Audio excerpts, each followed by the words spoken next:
प्रिय श्रीमती, जन्मदिनको धेरै धेरै शुभकामना।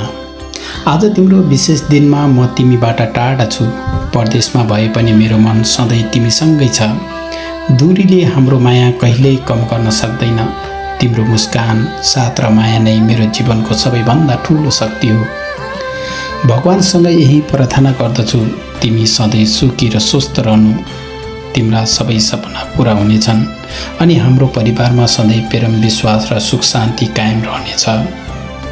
आज तिम्रो जन्मदिनमा साथमा हुन नसके पनि भारी मन छ, तर छिट्टै अर्को वर्षको जन्मदिनमा म तिमीसँगै हुनेछु।